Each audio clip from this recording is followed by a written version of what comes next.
Bab 7, Pernyataan. Di sepertiga malam yang sepi, di saat kebanyakan orang masih tenggelam dalam mimpi, Izam memilih bangun untuk menyambut Rabb-nya yang turun ke bumi dengan salat tahajud sekaligus meminta jawaban atas apa yang ia rasakan saat ini. Izam menadahkan tangan sebagai tanda ia akan memulai berbincang dengan Rabb-nya, diawali dengan pujian dan ucapan syukur atas setiap nikmat yang ia dapatkan di setiap detik waktu dalam hidupnya. Kemudian melanjutkan dengan memohon ampunan untuk kedua orang tua, dirinya, dan kaum muslimin dan muslimat.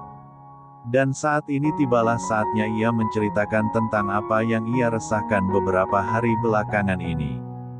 Ya Allah ya Rabb, sungguh hanya Engkaulah yang maha mengetahui, hamba memohon padamu berikan hamba petunjuk atas perasaan hamba saat ini. Sungguh ya Rabb, tak pernah rasanya hamba merasakan perasaan seperti ini kepada wanita lain. Hanya dengan melihatnya dapat membuat hamba tenang, melihatnya tertawa hati hamba merasa bahagia, dan ada rasa di dalam diri hamba yang menginginkan dia untuk ada di samping hamba ya Rabb. Hamba memohon padamu, jika memang ia yang terbaik maka dekatkanlah ya Rabb, namun jika bukan dia, maka hamba berserah diri padamu, karena sungguh hanya Engkau yang maha mengetahui apa yang terbaik untuk hamba. Izam begitu khusyuk dengan doa yang ia sampaikan, ia yakin Allah tahu yang terbaik untuknya, ia juga berharap semoga Allah segera memberinya petunjuk, dan mengarahkannya dalam mengambil keputusan yang tepat. Setelah selesai curhat menumpahkan segala keresahan hati, memohon petunjuk untuk masalah rasa yang masih ia ragukan saat ini kepada Sang Pencipta, Izam mengakhiri ibadah malamnya dengan tadarus. Setelahnya Izam memilih untuk berbaring di atas tempat tidurnya sambil menunggu waktu subuh. Masih ada sekitar 1,5 jam lagi untuk tiba waktu subuh. Izam mencoba memejamkan matanya, namun membukanya kembali. Sungguh, tawa gadis tadi terngiang-ngiang di kepalanya, tergambar jelas di benaknya membuat ia menghela nafas kasar. Jantungnya selalu berdetak tak karuan saat melihat maupun terbayang gadis itu. Astagfirullahalazim, ya Allah saya mohon, beri hamba petunjuk secepatnya, hamba takut jika harus memikirkan wanita yang bukan mahram bagi hamba. Doa Izam menatap kosong langit-langit kamarnya. Hari demi hari berjalan, tak terasa sudah 2 bulan sejak saat dimana Izam meminta diberi petunjuk dari Allah. Namun hingga saat ini ia belum menerima jawaban pasti dari Allah melalui mimpi atau hal lain yang bisa membuatnya yakin.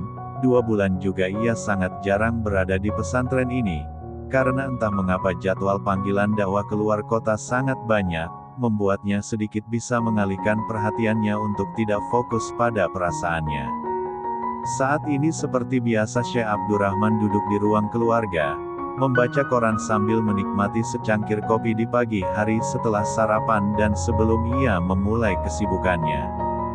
Dan terkadang Izam juga ikut menemani abinya membaca koran, dan ya abinya yang sangat menggemari kopi dan itu menurun padanya. Tapi bedanya Izam tidak membaca koran melainkan membaca berita dari website resmi yang ada di internet. Pernah sekali Izam bertanya pada abinya kenapa tidak mencoba membaca dari internet saja. Abinya malah menjawab, jika semua orang membaca berita dari internet maka siapa lagi yang akan membaca koran. Kasihan para pedagang koran yang banyak sekali merupakan dari kalangan anak-anak pelajar. Setidaknya kita bisa membantu mereka dengan hal-hal sederhana seperti ini. Benar memang apa yang dikatakan oleh abinya itu, ia juga sering melihat anak-anak yang berjualan koran. Jika semua bergantung pada internet lalu mereka akan bergantung pada siapa? Di usia yang masih muda, belum punya pengalaman, dan hidup dalam keadaan ekonomi yang sulit, pasti menjadi alasan bagi mereka terpaksa harus berjualan koran. Jika mengingat hal itu Izam selalu mengucap syukur karena Allah mengizinkannya untuk dapat menikmati masa-masa sekolah dengan damai tanpa memikirkan biaya. Saat keduanya sedang asik dalam kegiatannya masing-masing, Umi Aisyah datang membawa sepiring puding buatannya. Ini Bi, Zam, Umi tadi malam nyobain bikin puding lumut. ujar Umi Aisyah sambil meletakkan piring puding di atas meja dan mengambil tempat duduk di samping suaminya. Izam dan abinya mengambil masing-masing sepotong puding dan memakannya. Wah, masakan Umi memang paling enak. Makasih ya Mi, ucap Izam berterima kasih pada uminya. Ya, ia memang selalu menghargai hal-hal kecil yang uminya atau orang lain lakukan. Iya dong, istri siapa dulu? Ucap Syekh Abdurrahman merangkul mesra istrinya dan menatap mengejek pada Izam. Dan hal itu hanya ditanggapi senyuman oleh Izam. Walaupun raut wajah abinya seakan mengejek kejombloannya, namun Izam sangat bersyukur masih bisa melihat kemesraan kedua orang tuanya itu. Dan abinya memang selalu membanggakan uminya, terlihat bahwa ia benar-benar menyayangi istrinya itu. Setelah keadaan hening beberapa saat, Syekh Abdurrahman menatap serius pada Izam yang masih membaca berita di internet. "Zam, apa sudah mengambil keputusan?" Izam tersentak dengan pertanyaan abinya. "Keputusan apa Abi?" tanya Izam gugup memastikan kemana arah pembicaraan abinya. Umi Aisyah menatap suami dan anaknya heran, tidak mengerti tentang topik pembicaraan yang dimulai suaminya itu. "Keputusan apa sih Bi?" tanya Umi Aisyah menatap sang suami meminta penjelasan. Melihat raut wajah istrinya yang penasaran membuat Syekh Abdurrahman tersenyum gemas dengan tingkah istrinya, ia mengelus puncak kepala istrinya itu dengan sayang. "Itu loh Mi, ada yang lagi jatuh cinta. Semalam waktu kajian Jumat Abi melihat seseorang sampai mematung sambil senyum menatap salah satu santri kita," jawab Syekh Abdurrahman menyindir Izam. Izam semakin gugup disindir begitu. Tapi tetap tenang, ia begitu pandai menyembunyikan rasa gugupnya. "Bener Zam?" tanya Umi Aisyah pada putranya. Izam juga belum tahu Mi. Izam masih minta petunjuk dari Allah. Jawab Izam tenang. "Bagaimana perasaanmu Nak? Apa kamu bahagia saat melihat gadis itu? Apa kamu sering memikirkan gadis itu?" cerca Umi Aisyah penasaran. Izam menghela nafas, menegakkan punggungnya. "Iya Mi, Izam GK pernah ngerasain hal seperti ini sebelumnya." Ada rasa khawatir dalam diri Izam saat melihat dia kesakitan. Izam merasa bahagia saat mendengar tawanya. Jelas Izam dengan tatapan menerawang seperti mengulang momen-momen saat dia merasakan perasaan aneh itu. Izam tak sadar jika uminya bisa melihat binar bahagia saat ia menggambarkan sosok wanita yang sedang ia kagumi saat ini. Umi Aisyah tersenyum lalu menatap suaminya sebentar, dan dibalas anggukan oleh suaminya. Sepertinya mereka sudah mendapat jawaban. "Segera halalkan dia Nak. Kamu menyukainya atau mungkin bahkan lebih." Umi melihat binar keyakinan di kedua matamu. "Jangan terlalu lama meyakinkan diri, takutnya kamu malah terjerumus ke dalam dosa." Nasihat uminya lembut. Izam menatap kosong ke arah meja.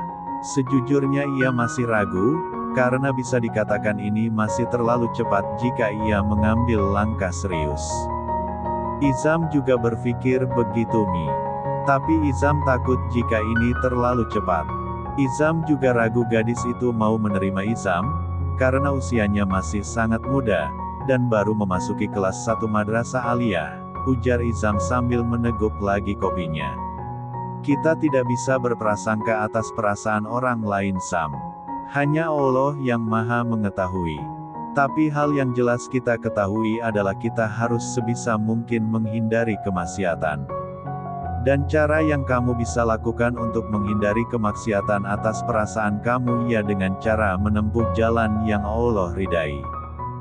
Jika kamu semakin lama khawatir dengan perasaan gadis itu, maka akan semakin lama waktu kamu memikirkan seseorang yang dilarang untuk kamu pikirkan. Dan jika masalah waktu yang kamu katakan terlalu cepat, maka harus berapa lama lagi Zam waktu yang kamu habiskan nantinya. Jika memang Allah katakan ini waktu yang tepat untuk kamu bertemu jodohmu, maka kamu tidak bisa mengatakan ini terlalu cepat. Karena Allah yang lebih tahu, dan Allah yang udah nentuin apa yang akan terjadi di setiap detik di hidup kita. Ujar Syekh Abdurrahman membuat Izam terdiam meresapi setiap kata yang disampaikan oleh abinya itu. Semua yang dikatakan abinya benar. Ia tidak tahu bagaimana perasaan gadis itu, dan gadis itu pun tak akan tahu bagaimana perasaannya. Perlu pernyataan untuk mengetahui kebenaran bukan? Ya, Izam sekarang yakin, ia tidak bisa berlama-lama dalam kebingungan.